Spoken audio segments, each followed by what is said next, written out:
Donc aujourd'hui, j'ai comme invité Jérémy Talon, donc un professionnel avec plus de 16 années d'expérience en sales, marketing, product et project management dans des grandes entreprises. Il vient de lancer son cabinet de conseil Dissect ce janvier 2023. Je l'ai invité parce que j'ai vu passer l'annonce de la publication de son livre sur Amazon et le titre m'a de suite capté. Donc, il est l'auteur du livre Création de valeur, mode d'emploi, construisez votre grille d'analyse pour valoriser votre offre chez l'excellente maison Pearson. Donc, j'ai dévoré le livre. Le livre est passionnant. Il est exceptionnel en termes d'accessibilité. C'est pas un livre écrit par des professeurs de management ou de marketing universitaire très ardu. Donc, c'est vraiment un livre aussi bien accessible que par la valeur qu'il apporte, je dirais, aux professionnels de l'entreprise. Donc, bonjour Jérémy, merci infiniment de m'accorder cette interview. Comment... Bonjour à toi et merci de m'inviter, hein. Merci Un beaucoup. plaisir, un Merci plaisir. Écoute Jérémy, en prélude, j'ai envie de te dire que la notion de valeur, on en entend tous parler, qu'on soit dans le monde de la start-up, dans le domaine de la grande entreprise, dans le domaine de l'investisseur, cet investisseur dans les startups. La notion de valeur, c'est quelque chose que l'on entend. On veut tous créer de la valeur, on veut tous capter de la valeur, on veut tous partager la valeur, mais finalement, personne ne sait exactement ce que c'est que cette chose-là. Et donc, ton livre est vraiment exceptionnel dans le marché, je dirais dans le champ de la littérature, aussi bien académique que les livres, on va dire, publiés, hein, qu'on peut trouver, qu'on peut aussi bien dans le domaine du marketing que de l'entrepreneuriat. Donc, ce livre est vraiment, vraiment excellent. Donc, d'abord, félicitations pour avoir mis noir sur blanc, avoir fait un état des lieux de ce qu'est la valeur. Et ensuite de partager aussi généreusement ta méthode pour auditer, pour déployer et créer de la valeur. Mhm. Euh, et la valeur, justement, on en parlera une fois qu'on va rentrer dans le vif du sujet de ton livre. Donc, je partagerai évidemment en partage d'écran la couverture pour qu'on puisse voir de quoi il s'agit. Mais juste avant, peut-être, est-ce que tu aimerais peut-être nous parler un peu de toi pour qu'on te connaisse mieux? Par exemple, quel est ton parcours? Est-ce que déjà enfant, tu étais porté par cette idée de création ou, je ne sais pas, d'être dans l'entreprise? Quel est ton parcours? Alors, mon parcours, en fait, moi, enfin, si tu veux, je vais te faire mon parcours depuis tout petit jusqu'à l'écriture un petit peu de mon livre. Donc, à l'origine, moi, j'ai toujours vécu j'ai grandi en banlieue parisienne. J'ai grandi en banlieue parisienne. Enfin, avec ma mère, en fait, dans une famille monoparentale, en fait. Donc, il y avait ma mère et donc on était deux avec mon frère. Et donc, en fait, j'ai vraiment vécu dans cet environnement-là. Et donc, un parcours un peu classique, en fait, j'ai été au collège et au lycée. Et ma mère, en fait, donc, travaillait en grande surface à l'époque. Ma mère travaillait en grande surface et souvent, j'allais la voir pour faire des courses et tout ça. Et je me rappelle que quand j'étais tout petit, une fois, je lui avais posé une question. Je lui ai dit, mais en fait, on était au rayon, ça c'est vraiment une anecdote vraiment réelle. On était au rayon pain et brioche. Et après, j'avais demandé à ma mère, mais pourquoi est-ce qu'il y a autant de brioches? Parce qu'une brioche, c'est une brioche. Et pourquoi est-ce que les gens achètent à différents prix différentes brioches? Et tu vois. Donc, quand j'étais petit, il y avait déjà cette question de pourquoi est-ce que les gens achètent quelque chose, en fait. Quand j'étais petit, je ne savais pas, je connaissais pas le mot valeur, ni du tout par rapport au business. Et donc, en fait, c'est vraiment une question quand j'étais petit, ça m'habitait déjà. Par rapport à mon parcours, j'ai un parcours assez classique, donc collège, lycée. Ensuite, j'ai commencé à travailler dans le supermarché où travaillait ma mère. Donc, je mettais en rayon, c'était assez classique, mais c'était mon premier contact avec le business, en fait. Premier contact avec le business. Et là, c'est intéressant parce que enfin, moi aussi, j'ai un petit peu eu des jobs supermarchés. On a tous été jeunes, hein. Ouais. Et c'est vrai que c'est fascinant, hein, le rayonnage des supermarchés. Évidemment, quand on est adulte, on y va mécaniquement. Mais Ouais. quand on se pose 2 secondes, c'est quand même des laboratoires marketing absolument dingues. Ouais. Et justement, déjà tout petit, tu t'étais posé la question de savoir, mais pourquoi parce que là, justement, cette question de brioche est vraiment, je vais presque dire, le prélude de quelque chose qui a dû germer dans ta tête, qui a dû rester. Et cette interrogation-là t'a accompagné. C'est vrai que quelle est la différence entre toutes ces marques de brioche? Est-ce que tu avais à ce moment-là déjà cherché à trouver la réponse, ou la réponse était restée latent en suspens à te travailler? En fait, la réponse était vraiment, enfin, j'avais pas vraiment cherché la réponse. Et je me rappelle pas vraiment de ce que ma mère m'avait répondu à l'époque, mais j'avais pas vraiment cherché. Je me posais, enfin, je m'étais mis je me rappelle que je m'étais mis à la place des industriels, et je me suis dit, bon, bah, il y a une brioche, pourquoi ils en sortent une nouvelle, et comment ils savent que ça va marcher, en fait. Donc, en fait, parce que j'avais pas du tout de background business à l'époque, donc je Ah oui, connais, tu étais enfant, ouais. c'est ça. Et donc, j'avais pas, je cherchais pas vraiment, mais en fait, quand j'étais petit, enfin quand j'étais petit et même aujourd'hui, en fait, je me pose toujours beaucoup de questions sur tout ce qui m'entoure, en fait. Et pourquoi la raison d'une telle chose ou d'une telle chose. Et ce que tu disais, en fait, c'était tout ce qui est rayonnage de supermarché, c'était vraiment, comme tu dis, un laboratoire, un laboratoire marketing, parce que je pense que c'est un petit peu un des derniers jalons de la chaîne, en fait. Et là, on voit vraiment le client, ce qu'il achète, ce qu'il n'achète pas. Et moi, donc, en tant que quelqu'un qui mettait en rayon, je voyais vraiment l'éventail des différentes offres, et les différents clients qui achetaient les différentes offres également, en fait.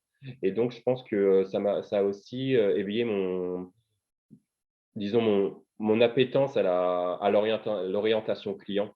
Hmm.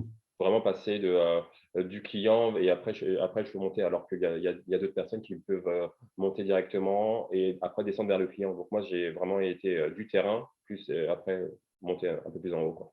Oui, c'est très juste ce que tu dis, puisque moi, c'est mon parcours, hein.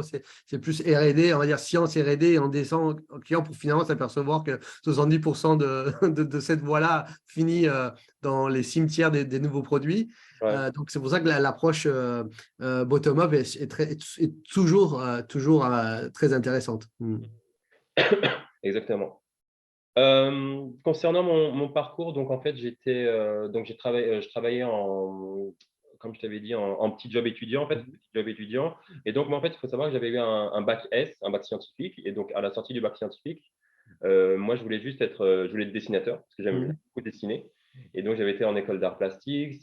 Ça me correspondait pas vraiment. Et après, j'ai été en fac de sciences, parce que qui dit bac S dit faculté Oui. de sciences, mais ça me correspondait pas non plus. Mais je continuais à travailler dans ce supermarché, je continuais à travailler.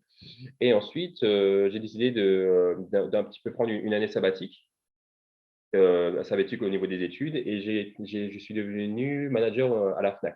Hmm.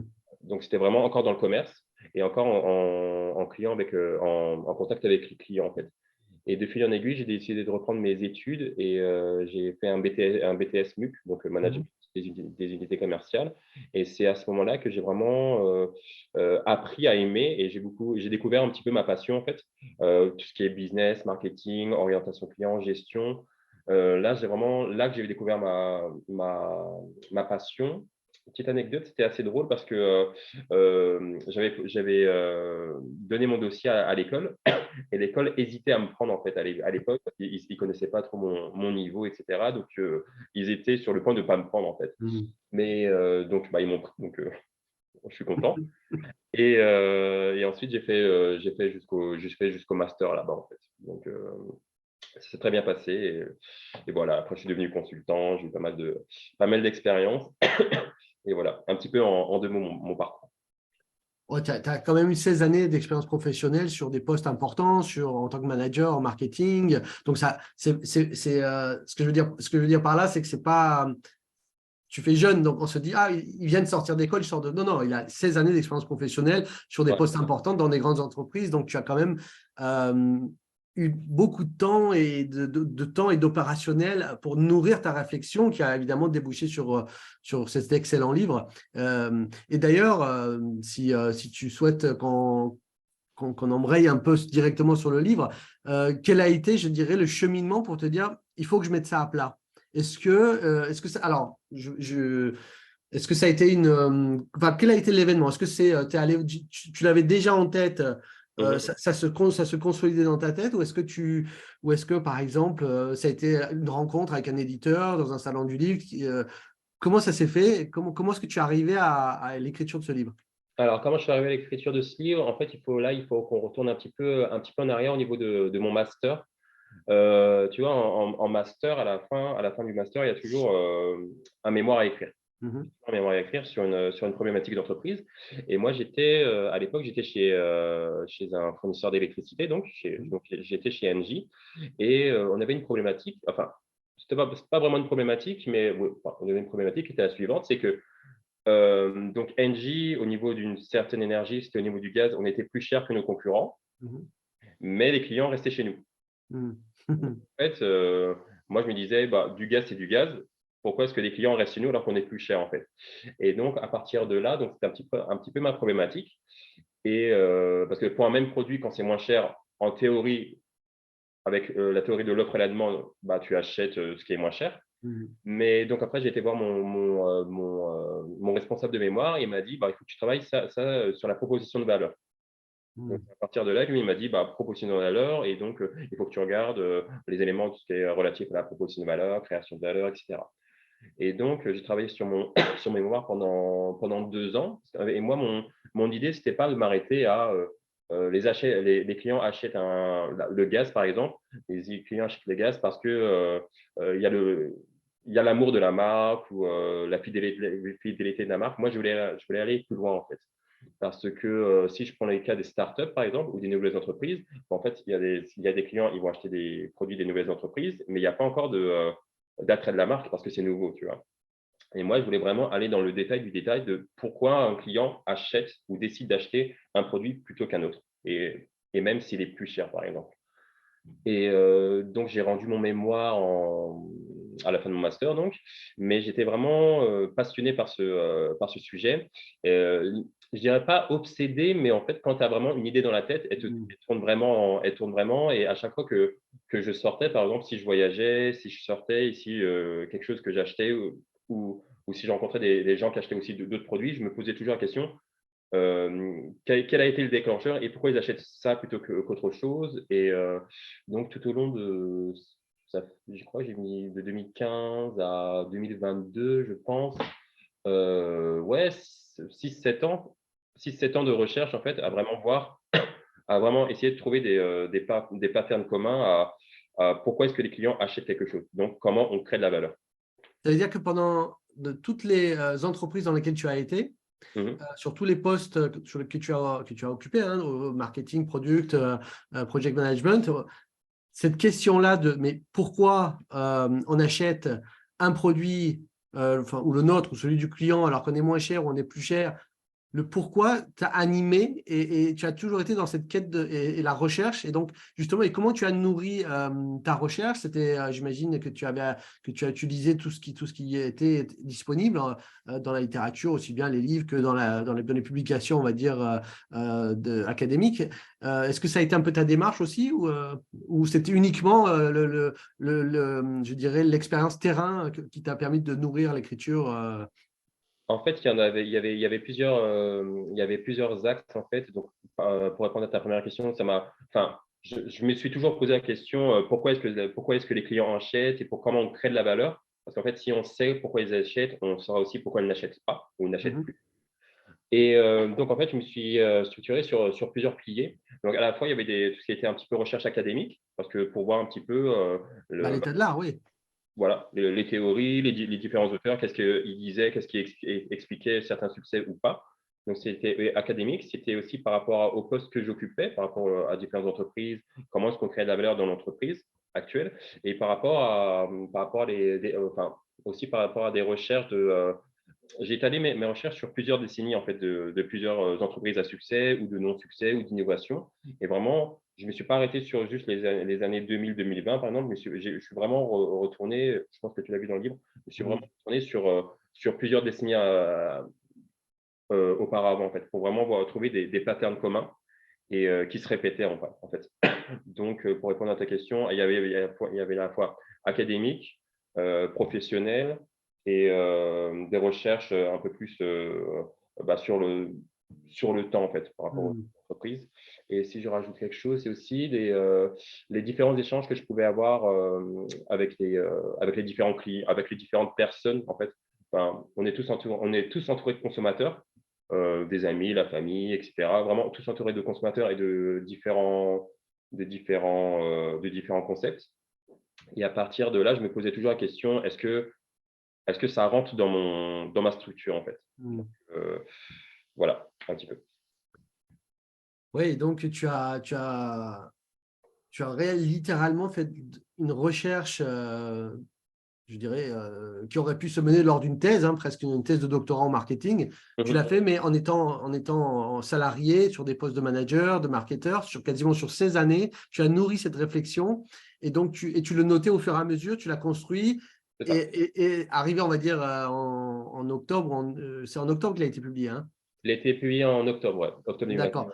Et est-ce qu'il était déjà prêt à ce moment-là? Parce que il y avait, ou est-ce que tu as eu un travail de réécriture par rapport à l'éditeur? Et comment ça s'est fait la rencontre avec Pearson aussi? Parce que c'est quand même une belle maison. Donc, Oui, alors en fait, j'avais vraiment envie de créer une structure et d'écrire un livre par rapport à ça. mhm, Donc là, c'était vraiment quelque chose qui m'animait. Donc moi, en première étape, j'ai créé la structure, j'ai vraiment créé la démarche de pensée. Et ensuite, eh ben, il y avait aussi le challenge de trouver un ton qui puisse intéresser le lecteur, en fait, et mhm. qui puisse me correspondre à moi et qui puisse aussi intéresser le lecteur. Donc, j'ai commencé à écrire.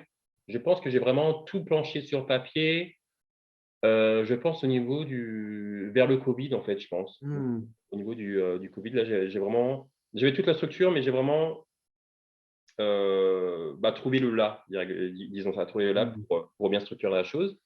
Donc, j'ai écrit, ça m'a pris pas mal de temps à écrire, on dirait pas, mais écrire un livre, ça prend du temps. Même quand tu as le contenu, ça prend vraiment beaucoup de temps. Et ensuite, moi, j'avais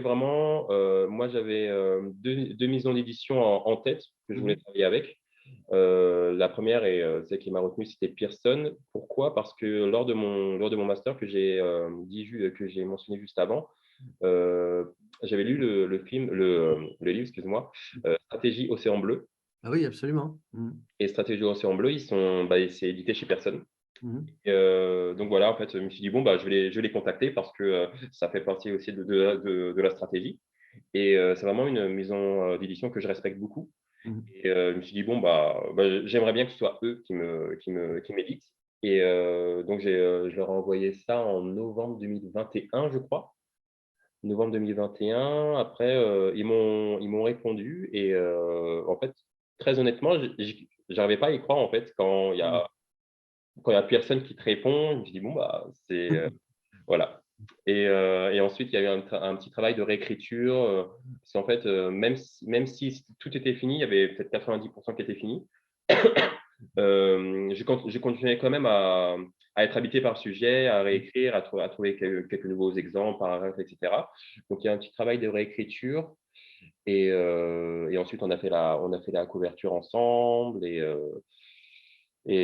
ça a été publié en octobre, donc en octobre 2020. Écoute, alors déjà bravo pour cette maison d'édition parce que c'est vraiment la Rolls, hein, du business. Et Merci. d'ailleurs, je rebondis sur l'Océan Bleu. C'est la première chose que je me suis dit en lisant ton livre, je me suis dit, ah, enfin, le mode opératoire de l'Océan Bleu. Parce que l'Océan Bleu, c'est génial, hein. Moi, j'adore ce livre. Mais on reste un peu sur sa fin parce qu'on se dit, mais comment on fait maintenant? Ouais, C'est ouais, ouais. c'est génial pour la réflexion, mais il y a toujours le côté opérateur. Alors certes, ils ont évidemment un accompagnement aussi, hein, qui est même Meuse. Mhm. Mais ton livre, ce qui est bien, c'est qu'il est vraiment accessible. Et donc, et on a vraiment quelque chose qui est, en plus, au-delà de l'océan bleu, moi j'ai vraiment beaucoup apprécié la mise à plat des différentes typologies de valeurs possibles Ouais, ou de bénéfices que l'on peut apporter aux clients. Euh, Parce que c'est vraiment très, très, très, très important de ne pas se focaliser sur la valeur utilitaire qu'on a tous en tête c'est ça. ou quand on a une fibre un peu plus marketeur ou designer, la valeur affective. Il y a 9 dimensions que tu as découvertes Mhm. et qui sont vraiment pertinents et qu'aujourd'hui, je les aurais systématiquement en tête pour passer en revue. Euh, quand je regarde un produit, aussi bien éventuellement pour l'acheter, pourquoi j'achète, ou éventuellement pour le vendre, ou éventuellement pour le builder ou pour le construire. Donc, Ouais. je vais partager mon écran pour montrer la couverture. Mais j'ai vraiment essayé de l'écrire de manière à ce que ce soit comme tu le disais, que ce soit accessible et que ce soit compréhensible par tous en fait, avec beaucoup d'exemples pour vraiment illustrer en fait. Donc, voilà l'œuvre, donc création de valeur de Jérémy Talon. Mhm. Mode d'emploi, construisez votre grille d'analyse pour valoriser votre offre, donc édité chez Pearson. Peut-être qu'on peut regarder un peu comment dire, La couverture. la table des matières. Donc, on a une première partie où tu explicites de manière remarquable les 9 dimensions de la valeur, ou plus exactement les bénéfices clients que tu as identifiés. Et c'est vraiment, vraiment pertinent et ça fait vraiment réfléchir sur la création de valeur. Moi, je pense que c'est très, très bien mené. Ensuite, je laisserai les gens venir regarder, hein, évidemment. Tu Mhm. as toute une partie qui est sur d'autres manières d'aborder la valeur, puisqu'on pourrait ça, bon, je te laisserai nous expliquer, mais il y a évidemment les bénéfices. Comme je l'ai mis, attends, je vais arrêter le partage parce que je vais juste arrêter le partage. Voilà, ça on revient ensemble. Donc, c'est de ce côté. Ok, ouais. La valeur perçue, parce que tout en marketing, tout est une question de perception, on est tous d'accord par ça. En plus, moi, je suis biologiste, donc je ne peux qu'adhérer à ça, hein. La perception, ce n'est pas la réalité. La réalité, c'est comme chacun individuellement, on l'aperçoit et elle est différente d'un individu à l'autre. Mhm. Donc, la valeur perçue par un client, c'est égal au bénéfice perçu que le client perçoit, moins les sacrifices qu'il perçoit. Et ça, je pense que je l'ai mis ici, parce qu'il faut absolument que tous les entrepreneurs, tous les marketeurs, tous les designers aient cette équation simplissime en Mhm. tête. Mais justement, pour ceux qui sont un peu érudits et qui connaissent un peu la littérature marketing, évidemment, ils connaissent cette équation. Mais derrière, ce qui est intéressant, c'est que non seulement tu détailles les différentes typologies de bénéfices, Ouais. mais aussi que, contrairement à ce qu'on pense, et ça, je ne vais pas spoiler le livre, mais évidemment, parfois, le sacrifice, on a intérêt à l'augmenter. Donc ça, j'ai vraiment adoré ce chapitre, parce que justement, ça rappelle, je dirais, le marketing du luxe, qui est très particulier, Mhm. mais qui est riche d'enseignements aussi pour le reste de la création de valeur. Donc, on a parlé, je dirais, du cheminement pour écrire le livre. Mhm. Donc, il a été publié en octobre.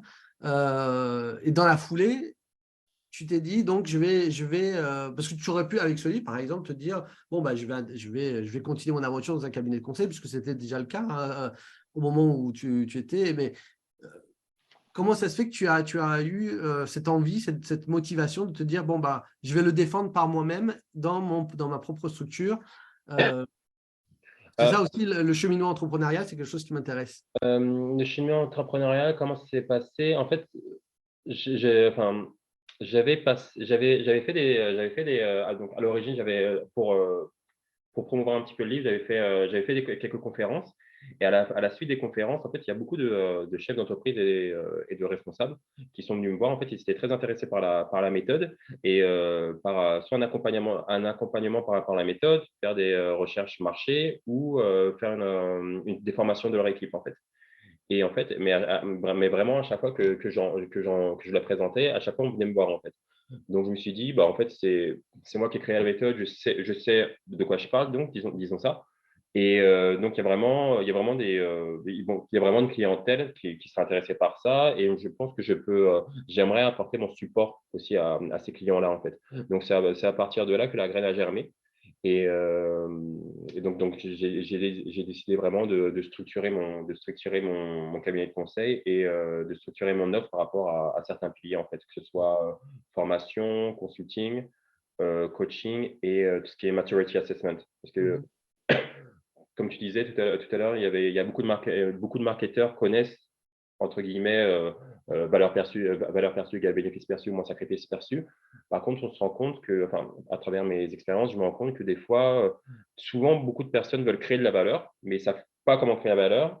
Absolument. Et en fait, ils veulent créer de la valeur, mais en fait, ils se focusent peut-être que sur les bénéfices. Par contre, ils vont dire: «Bon, bah, ajouter ça, ça, ça», mais Et c'est aussi puis, excuse-moi, je te coupe, et puis quand on parle de bénéfices, souvent, dans l'esprit, c'est souvent très restreint. Je gagne de l'argent, j'économise du temps, est-ce que c'est utile ou pas utile? Tu vois, c'est très restreint, alors que là, ce que tu as fait, on s'aperçoit que en fait, c'est multidimensionnel et ça va au-delà, je dirais, des 3 dimensions que je viens de citer, ouais.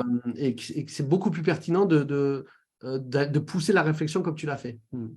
Ouais, bah, c'est ça en fait et en fait, on se rend compte en fait, je pense que si tu as les concepts du livre encore en tête, tu te rends compte que des fois il y a beaucoup de startups qui se lancent dernièrement ou qui se lancent ou qui vont se lancer et ils se positionnent surtout sur une ou plusieurs dimensions. Par exemple, il y a beaucoup en ce moment, il y a beaucoup de startups qui se disent, «Bon, on va être un peu plus authentique, on va être un peu plus sur le développement durable», en fait. Mhm. Ils s'axent vraiment sur cette dimension et avec ce livre et avec cette méthode, je pense que c'est beaucoup plus facile de savoir, en fait, les opportunités qu'il y a sur le marché et bah, en fait, les autres concurrents, en fait, heu, où est-ce qu'ils peuvent «t'attaquer» entre guillemets, en fait, les concurrents. Mhm.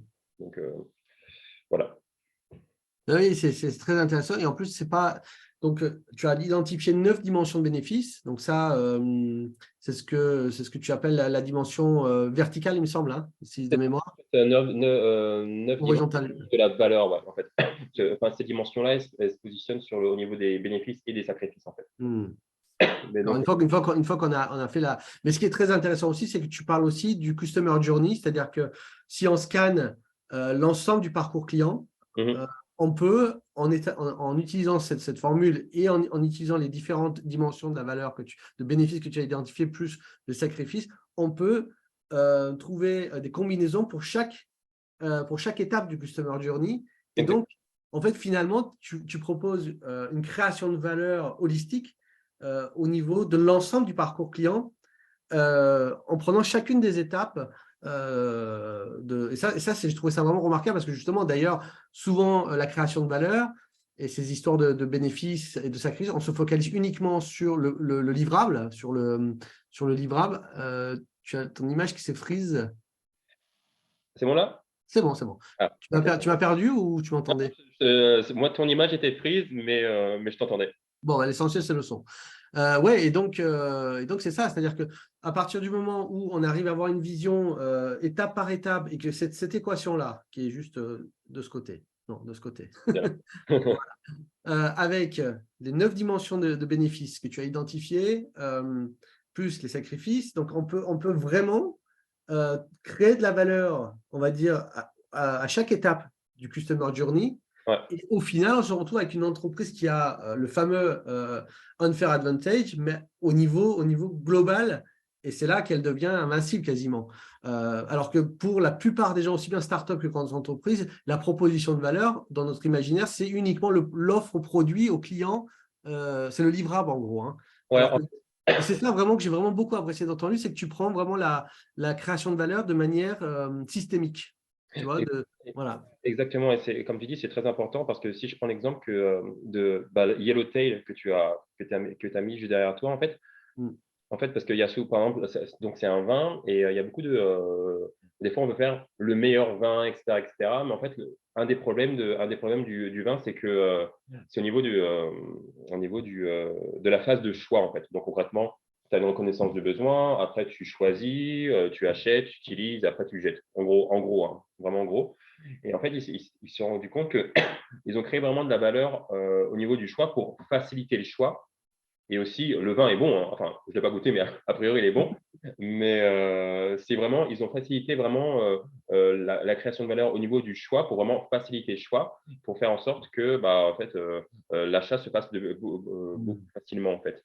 Et comment ils ont créé de la valeur là, c'est vraiment en diminuant les sacrifices, donc en diminuant l'effort cognitif qu'il y a à faire, etc. Parce que en fait, s'ils s'étaient juste focalisés sur la qualité du vin, même si le vin est de qualité, hein, donc si c'était juste sur la qualité du vin, mais en fait, ils n'auraient pas eu un impact aussi grand, en fait. Mmh. Parce que, il y a toujours les gens qui ne comprennent pas, au vin, par exemple, qui n'auraient pas acheté, en fait. Et Absolument. Mmh. donc Et voilà, d'ailleurs, Yellowtail, ils ont des ventes absolument colossales, hein. Je veux dire, c'est un des plus gros exportateurs de vin en Australie. C'est peut-être le premier d'ailleurs, hein, australien. Et au niveau mondial, ils sont très très forts, hein. Parce que, alors, pour faire l'histoire simple, d'ailleurs, tu l'expliques très bien dans ton livre, c'est que les vignerons qui sont derrière la marque Yellowtail, alors ils avaient des problèmes de vente, ils sont allés voir une agence marketing, le marketing leur a dit, vous n'arriverez jamais à vendre votre vin aux buveurs de vin latins. Parce mmh. qu'eux, ils aiment la complexité, ils ont ils ont le palais éduqué, comment dire, ils ont la culture du vin, ils ont la culture des étiquettes compliquées. Vous arrivez de votre vignoble australien, Ouais. pour eux, vous êtes inventable et encore. Mmh. Donc, ils se sont dit, ils ont eu l'audace de se dire, on va vendre le vin aux buveurs de bière. Ouais. Et pour ça, on va choisir non pas n'importe quel buveur de bière, mais plutôt les jeunes cadres dynamiques d'entreprise qui ne veulent pas, donc anglo-saxons, qui sont de culture bière, mais qui sont montés en échelle sociale Mmh. et qui ne veulent pas forcément faire du binge drinking de bière à la sortie d'un pub et qui veulent un peu de raffinement, mais ils ont une barrière à l'entrée justement pour les vins latins Mmh. qui est trop élevé, trop compliqué. Donc, nous, l'agence marketing leur propose donc de simplifier aussi bien l'étiquette que la gamme de produits, puisque ça a changé évidemment, mais nous, on est en train de parler du début, hein. Ouais, ouais, ouais. Un rouge, un rosé, un blanc, avec une étiquette simplissime, adressée, je dirais, aux cadres dynamiques, jeunes cadres dynamiques anglo-saxons. Et ça a cartonné. Ça a cartonné. Et d'ailleurs, pourquoi je te dis ça? Parce que c'est dans ton livre, tu en parles très bien, les 6 typologies de clients. Mmh. Ça aussi, donc, tu as non seulement identifié les différentes dimensions de bénéfices, les 9 dimensions clés du bénéfice, il y a aussi les sacrifices, hein, dont tu en parles, les différentes typologies de sacrifices, mais Mmh. aussi les différentes typologies de clients. Tu en as identifié donc 6 de mémoire. Est-ce Ouais. qu'éventuellement, tu peux nous parler, on va dire, peut-être de ce concept des clients, les surcomblés et jusqu'à, par exemple, les non-clients? Parce que là, justement, c'était les non-clients, ou ceux qui étaient, ils étaient disposés, mais pas encore, tu vois. Enfin, mais je te laisse le… Donc en fait, il faut savoir, en fait, c'est souvent, en fait, à une entreprise, quand on segmente le marché sur des critères un petit peu, sociodémographiques. Des fois, on dit: «Bon, bah, on va segmenter sur l'âge, sur la distance, ou où est-ce qu'ils vivent, et cetera». Après, il y a eu sur des facteurs un peu plus psychologiques, ceux qu'ils pensent, et cetera. Et en fait, moi, j'ai voulu vraiment segmenter le marché sur des critères liés à la valeur, en fait, liés à la valeur qu'ils perçoivent et qu'ils ont, en fait. Donc en fait, pour faire simple, dans tous les marchés sont divisés en deux grandes parties: les clients et les non-clients. Ça veut dire, il y a des gens qui achètent et des gens qui n'achètent pas. Et dans ceux qui achètent, c'est toujours segmenté en 3. Il y a ceux qui sont contents avec ce qu'ils ont, parce que, par exemple, ils ont un vin, ils sont très contents avec ce qu'ils ont et ils resteront comme ça. Il y en a, donc ça, c'est juste assez. Il y en a, ils sont surcomblés, ça veut dire qu'ils vont acheter un produit, mais ils en ont trop. Par exemple, euh, je vais te prendre l'exemple un avion, par exemple. Si tu prends l'avion, par exemple, il y en a, ils ne veulent pas être en première classe, ils n'ont pas envie de tous les services annexes, en fait. Donc là, ils sont un petit peu surcomblés. Et en fait, il y a aussi les sous-comblés, c'est ceux qui ils seraient prêts à payer plus pour avoir plus, en fait. Donc là, c'est vraiment les 3 typologies de clients: ceux qui en ont le plus, ceux qui en ont le moins, et ceux qui sont contents avec ce qu'ils ont. Et il y a aussi les non-clients, donc ceux qui ne sont pas encore clients du marché, à savoir, il y a tout ce qui est les imminents, ceux qui achètent le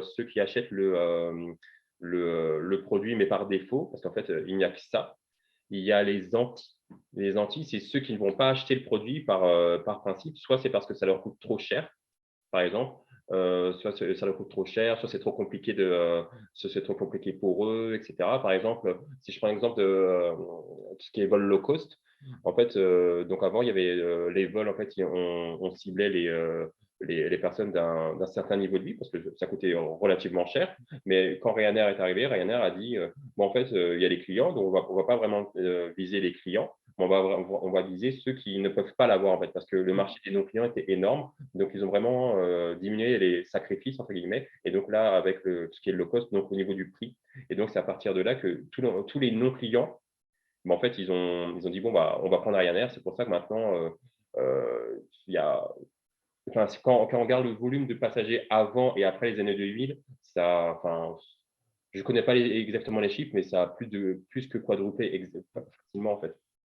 Donc, donc ça, c'est au niveau des non-clients. Donc, il y a les imminents, il y a les anti, et ceux qu'on n'a jamais ciblés, en fait, par exemple. Enfin, ceux qu'on n'a jamais ciblés parce qu'on pense que les besoins ne sont pas liés à notre produit, ou on prend, et aussi, on ne les a pas ciblés parce que pour des raisons légales, par exemple. Des fois, on ne va pas cibler un marché parce que ils ne sont pas majeurs, etc., etc. Alors que peut-être on peut les cibler autrement, en fait.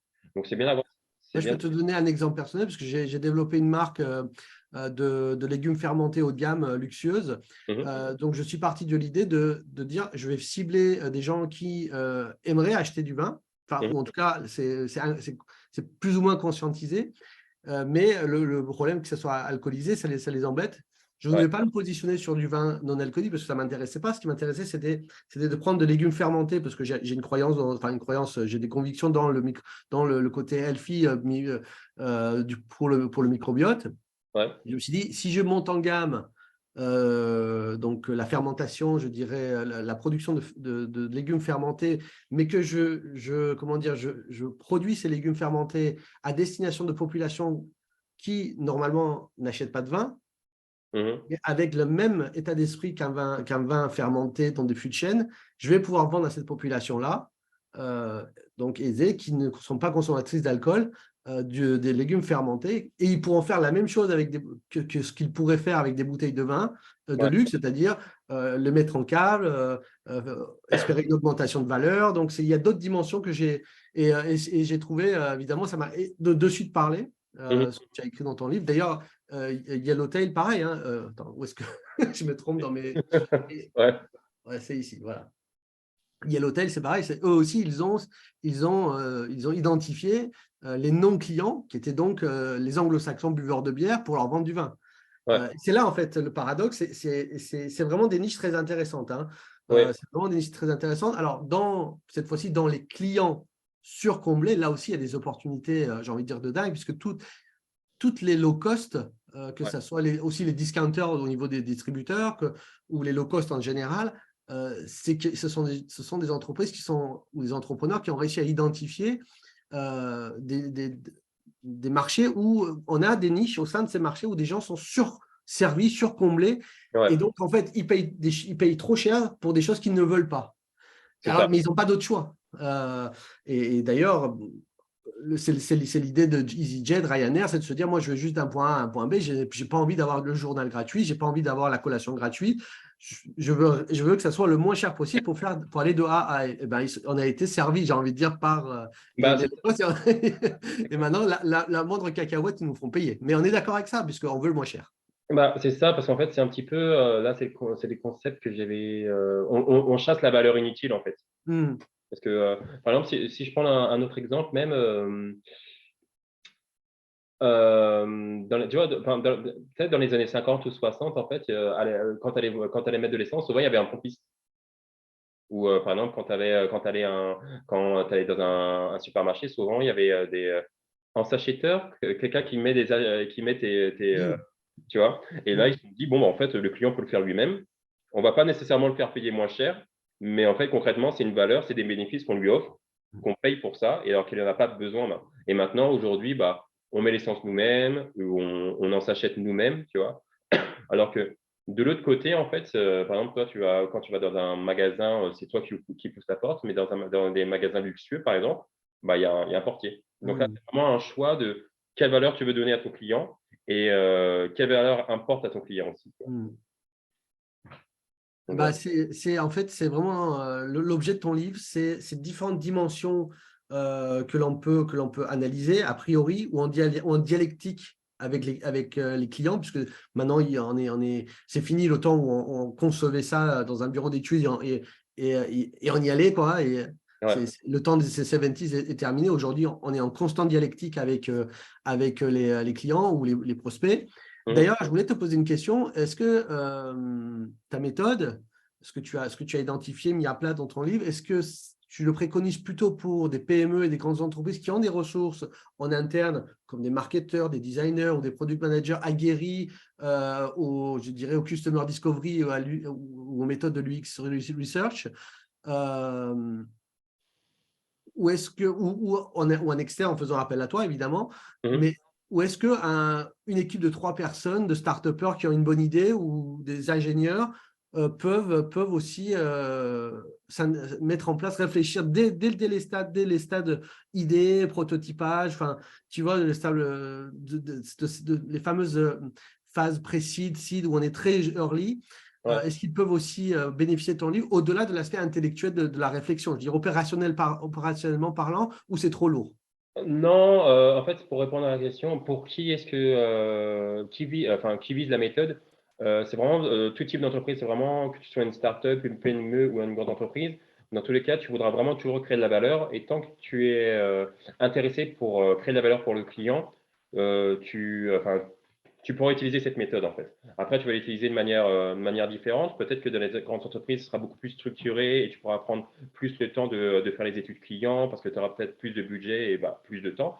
Mais les startups, en fait, ils utiliseront les mêmes concepts, mais de façon un petit peu moins lourde, entre guillemets, parce qu'en fait, souvent, les entreprises et les grandes entreprises, il y a département A, département B, ensuite, etc. Après, il y a un meeting pour avoir la même chose concrètement, mais les startups, en fait, il faut qu'ils aient ces éléments en tête parce que, en fait, c'est des éléments créateurs de valeur, en fait. Et ça leur permet à la fois pour répondre à ta question, de brainstormer de manière structurée et de voir s'ils ont vraiment challengé l'ensemble des dimensions, l'ensemble de l'éventail. Mais aussi trouver aussi des différents types de sources de monétisation et de revenus. Absolument. Et donc, enfin, c'est très utile pour tout type d'entreprise en fait. Et c'est pour ça que je l'ai créé aussi de manière assez généraliste. Comme ça, ils peuvent, quelqu'un dans le B2C, le B2B, excuse-moi, pourra l'utiliser en fait. Il faut juste l'adapter et structurer et créer sa grille de lecture concrètement. Euh, c'est très, très important ce que tu as dit, la monétisation, parce qu'évidemment, la valeur, comment est-ce qu'on quantifie la valeur? Le moyen le plus simple et le plus efficient, c'est le prix que les gens sont prêts à mettre Ouais. pour acquérir quelque chose. Évidemment, la valeur dépasse le prix monétaire, mais on n'a rien trouvé de mieux que le prix dans le capitalisme libéral pour mettre une valeur sur la valeur, pour mettre un prix, enfin, une unité sur la valeur, pardon, je me reprends.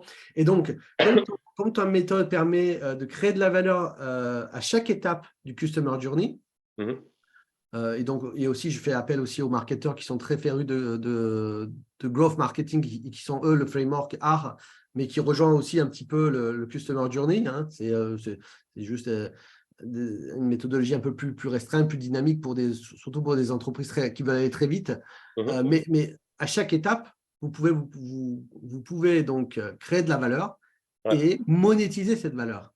Et C'est ça. ça, c'est très important. Souvent, les startups, ce qu'elles font, c'est qu'elles font, surtout avec, on va dire, avec les stratégies dites inbound, elles font beaucoup, beaucoup, beaucoup de gratuits et elles espèrent au final, au bout du tunnel, monétiser, on va dire, une dimension.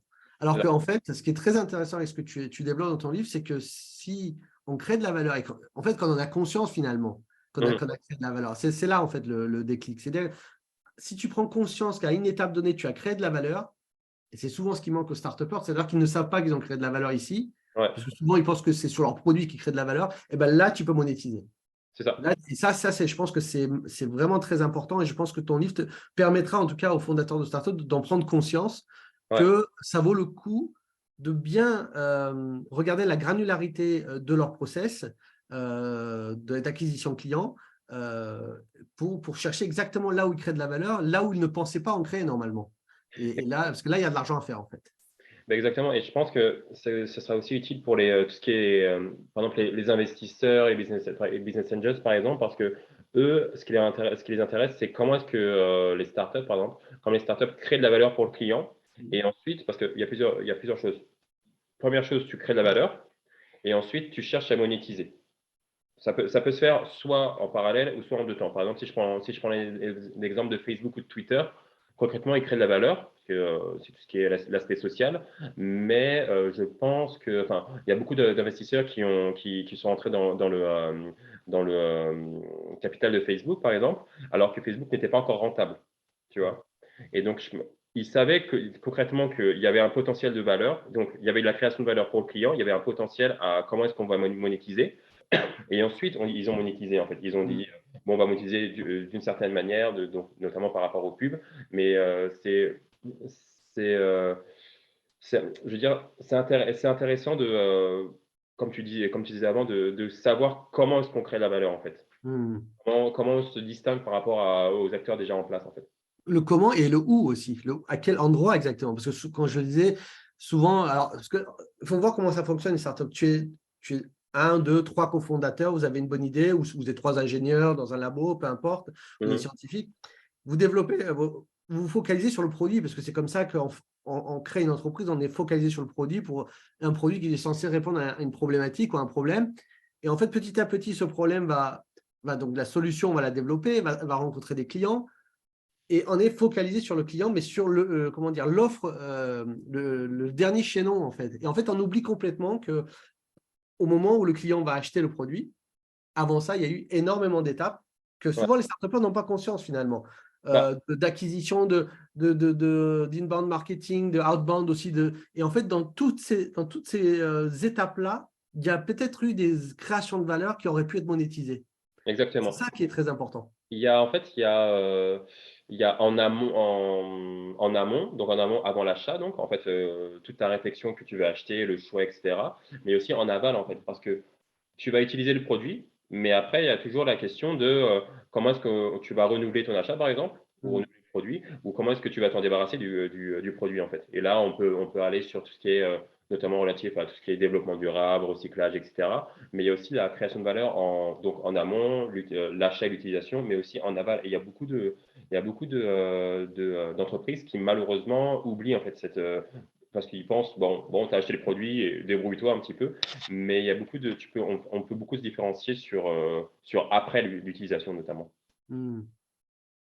Alors, pour la rigolade, je pourrais peut-être te donner un exemple complètement qui n'existe pas, hein. Imaginons un cuisiniste, je ne sais pas si ça se dit, il t'installe une cuisine flambant neuve, il dit c'est gratuit, donc c'est vissé au sol et tout, hein, donc c'est très difficile. Toi, en tant que client, en tant que client partiel, tu auras beaucoup de mal à dévisser, à démonter ta cuisine.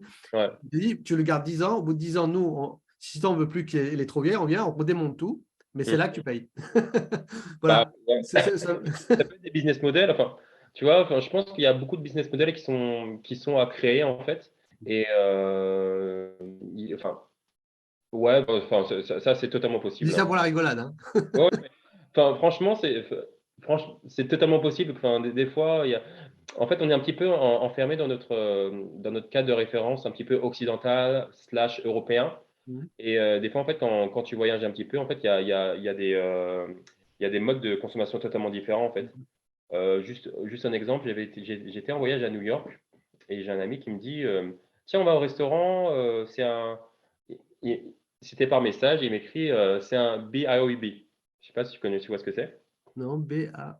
BYOB. Non, je sais pas ce que c'est. Ouais, ouais. Et moi, je dis, bah, qu'est-ce que c'est en fait? Parce que moi, en fait, si tu vas là, c'est pour ça que je parle de cadre de référence. Si tu vas dans un restaurant en France, par exemple, tu vas dans un restaurant, tu commandes à manger, à boire, etc. Après, tu payes. Concrètement, c'est ça. Mais le restaurant à New York, en fait, c'était bring your own beer or Ah bring oui. your own bottle, tu vois. Et D'accord. en fait, qu'est-ce que je voulais dire par là? C'est que, ouais, en sortant un petit peu des cadres de référence, on se rend compte qu'il y a beaucoup de business models qui existent en fait. Et parce que je pense qu'on est un petit peu trop enfermé dans ce qui se fait. Et malheureusement, on reproduit un petit peu juste ce qu'on voit. Donc, un petit peu, il y a quand même un alignement stratégique. Et bah, on crée de la valeur que de la même manière en fait. c'est ça. Et donc pour rebondir à ton exemple, je suis sûr que dans quelques années, ça pourrait se faire, hein. Clairement, ça pourrait se faire. Là, en image de fond, évidemment, j'ai mis quelques exemples iconiques, hein, Ikea, Starbucks, le diamant, hein, parce qu'on en parlait en off, mais le diamant, ça a une valeur perçue qui est énorme, alors qu'on ne manque pas du tout de diamant naturel, hein, je ne parle même pas du diamant synthétique, on n'en manque pas du tout, c'est juste que c'est un système qui est parfaitement organisé, parfaitement huilé pour augmenter la valeur de ce caillou donc à un prix élevé. Ouais. Fortnite, c'est des maestros de la création de valeur, cette fois-ci, eux, à toutes les étapes du Customer Journey. Donc ça, je vous laisse découvrir ça dans le livre de Jérémy. Yellowtail, bien sûr, mais il y a beaucoup d'autres. Donc, les points clés pour moi, c'est les 9 dimensions des bénéfices. Comment également jouer sur les sacrifices. Ensuite, les différentes typologies de clients. Si je devais résumer ton livre, je le ferais ainsi pour les start-upers. Ensuite, évidemment, si vous êtes un peu plus avancé, si vous êtes en seed, en pré-seed, vous avez déjà levé des fonds, vous avez des designers, des marketeurs en interne, là où vous commencez vraiment à analyser de manière professionnelle les différentes étapes je dirais du customer journey, à ce moment-là, vous pouvez implémenter la méthode de manière plus complète et plus sérieuse. Mais pour les start-upers où vous êtes des équipes réduites, là, vous avez vraiment, comment dire, un bijou de réflexion dans ce livre. Donc, je vais peut-être repartager l'écran pour montrer la couverture, au cas où on ne l'aurait pas bien vu. Voilà, elle est là. Voilà, donc ne la loupez pas sur Amazon. Création de valeur, mode d'emploi par Jérémy Talon. Ce livre est un bijou. Voilà, je voulais le dire. Je me suis régalé, je l'ai lu cover to cover. Donc, c'est vraiment un très, très bon livre qui fera date dans la collection Pearson. Si vous n'avez pas lu, Blue Ocean, enfin Océan Bleu, pardon, donc celui-là, c'est ce qu'il faut lire. Voilà, pour moi, c'est le livre qu'il faut absolument lire, que vous soyez start-upper, investisseur. Donc, tu as parlé des investisseurs, évidemment. Les VC, si vous voulez apporter de la valeur, parce qu'on moque souvent les VC parce qu'ils donnent de l'argent et qu'ils font fanfaronnent sur le fait qu'ils apportent de la valeur à leur portefeuille, mais en fait, ils n'en apportent pas. Ouais. Si vous voulez vraiment apporter de la valeur à vos startups, lisez ce livre. Vous pourrez être de bien meilleurs conseils pour vos start-upers et vos fondateurs. Évidemment, c'est aussi une aide à la décision si vous voulez investir. Ce livre vous aidera pour avoir une meilleure décision sur les startups. Donc voilà, vraiment, je le recommande à la scène startup, que ce soit les fondateurs, les investisseurs, mais évidemment aussi les chefs d'entreprise de PME, de grandes entreprises, les directeurs marketing, les designers. Ce livre est vraiment exceptionnel. Jérémy, est-ce que tu aimerais peut-être dire quelque chose que j'ai oublié ou... Mmh, non, je pense qu'on a parlé on a parlé un petit peu de mon parcours, un petit peu de la genèse du livre, un petit peu du contenu. J'ai pas voulu spoiler parce que j'aurais pu, hein, mais je veux pas parce que je pense vraiment que les gens doivent le lire. Parce que j'ai essayé un petit peu de donner des éléments, mais j'ai vraiment pas voulu spoiler. Mais parce que c'est dommage je dirais, souvent on invite des auteurs et on les fait parler de leur livre tu vois, de chapitre par chapitre presque. Et c'est bien pour celui qui regarde, mais c'est Ouais, moins bien pour l'auteur. Et surtout, je trouve que ça rendrait pas hommage au livre parce qu'il faudrait vraiment que les gens le lisent parce que c'est vraiment le contenu. Moi, je me suis régalé, hein. J'ai pris des notes à foison. Donc, merci. voilà, c'est pour ça que j'ai pas voulu spoiler. J'ai mis simplement des exemples ici qui sont iconiques et qui, justement, quand vous les avez en tête, avec le livre de Jérémy, vous pouvez les passer en revue. Et là, vous verrez là où vous allez ticker les cases. Ah, Ouais. tiens, là oui, là non. Là, c'est. Mais je pense que ça peut vraiment être utile sans faire mon autopromotion, hein, mais ça peut vraiment être utile pour les entrepreneurs parce qu'en fait, comme tu dis, ils peuvent avoir vraiment une grille de lecture et vraiment cocher les cases où est-ce qu'ils pourraient apporter certaines choses à leur projet ou certaines choses à leur innovation. Et aussi, je donne quand même pas mal d'exemples, énormément d'exemples, et je pense que ça peut aussi leur donner aussi des idées en fait pour un petit peu leur business model par exemple. Donc ouais, voilà. Formidable. Donc, pour te contacter, tu es sur LinkedIn. Je partagerai évidemment ton lien, le site de ton agence, ton cabinet. Est-ce que tu as peut-être un dernier mot? Bah, merci beaucoup. J'ai beaucoup apprécié l'échange. Merci beaucoup de C'est pareil. l'invitation. Et non, un grand merci. J'ai beaucoup apprécié, beaucoup apprécié l'échange. C'est très gentil à toi, mais ben, merci à toi surtout d'avoir accepté. Je me suis vraiment régalé en lisant ton livre. Et puis à très bientôt. Et puis on te souhaite tout le succès pour le cabinet Dissect. Merci Voilà, beaucoup. créateur de valeur. Merci. À bientôt.